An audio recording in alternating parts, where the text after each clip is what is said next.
Satyabama Institute of Science and Technology, Chennai and Sriperumbudur.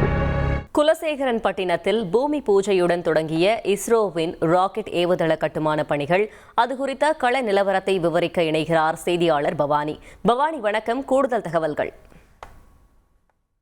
இந்திய விண்வெளி ஆய்வு மைய நிறுவனமான இஸ்ரோவுக்கு ஆந்திர மாநிலம் ஸ்ரீஹரிகோட்டாவில் உள்ள சதீஷ் தவான் விண்வெளி ஆய்வு மையத்தில்தான் இந்த ராக்கெட் ஏவுதளமானது அமைந்துள்ளது. இங்குதான் பல்வேறு செயற்கைக்கோள்கள் ஏவப்படுகின்றன.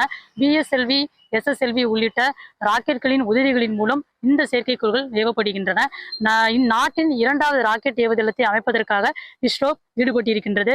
அவர்கள் தேர்ந்தெடுக்கப்பட்ட இடம்தான் தூத்துக்குடி மாவட்டத்தில் இருக்கக்கூடிய திருச்செந்தூருக்கு மிக அருகாமையில் உள்ள குலசேகரப்பட்டினம். இந்த குலசேகரப்பட்டினத்தில் தான் 2233 பரப்பளவுல நிலங்கள் கையகப்படுத்தப்பட்டு அந்த பணிகளானது நிறைவடைந்திருக்கின்றது. இந்த ராக்கெட் ஏவுதளத்தை அமைப்பதற்கு திட்டத்தினை கடந்த வருடம் பிப்ரவரி மாதம் தமிழகத்திற்கு வருகை தந்த பிரதமர் நரேந்திர மோடி அவர்களால் இந்த ராக்கெட் ஏவுதளம் அமைப்பதற்காக அடிக்கல் நாட்டப்பட்டது. அதனைத் தொடர்ந்து ரோகிணி என்கிற சிறிய வகை ராக்கெட்டை விண்ணில் அனுப்புவதற்காக இஸ்ரோ திட்டமிட்டிருந்தது. அதன் அடிப்படையில் ரோகிணி என்ற 6H-200 அப்படிங்கிற சிறிய வகை ராக்கெட்டை விண்ணில் செலுத்தியது இஸ்ரோ.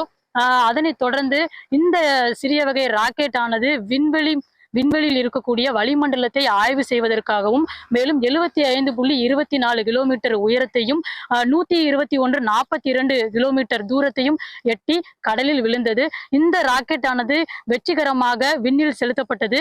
அதனைத் தொடர்ந்து இங்கு இருக்கக்கூடிய கட்டுமான பணிகள் மும்முரமாக நடைபெறும் என்று இஸ்ரோ தரப்பில் தெரிவித்திருந்த நிலையில இன்று இஸ்ரோ ராக்கெட் ஏவுதளம் குலசேகரப்பட்டது அமைய உள்ள இடத்தில் பூமி பூஜையானது நடைபெற்றது. இந்த கட்டுமான பணிகளானது ராக்கெட் லான்ச் செய்வதற்கு செய்யப்படக்கூடிய பில்டிங்ஸ் மற்றும் அதற்கு தேவையான அடிப்படை வசதிகள் மற்றும் உள்கட்டமைப்பு வசதிகளை செய்வதற்கான இந்த பூமி பூஜையானது நடந்தது. இந்த பூமி பூஜைக்கு விண்வெளி ஆய்வு மையத்தில் இருக்கக்கூடிய சதீஷ் தவான் விண்வெளி ஆய்வு மையத்தில் இருக்கக்கூடிய புகழ்பெற்ற விஞ்ஞானியான ராஜராஜன் மற்றும் இஸ்ரோ விஞ்ஞானிகள் பலரும் கலந்து கொண்டு இந்த பூமி பூஜையில் கலந்து கொண்டனர். விமான பணிகள் இன்னும் ஓரிரு ஆண்டுகளில் முழுமையாக நிறைவடைய இருக்கின்றது.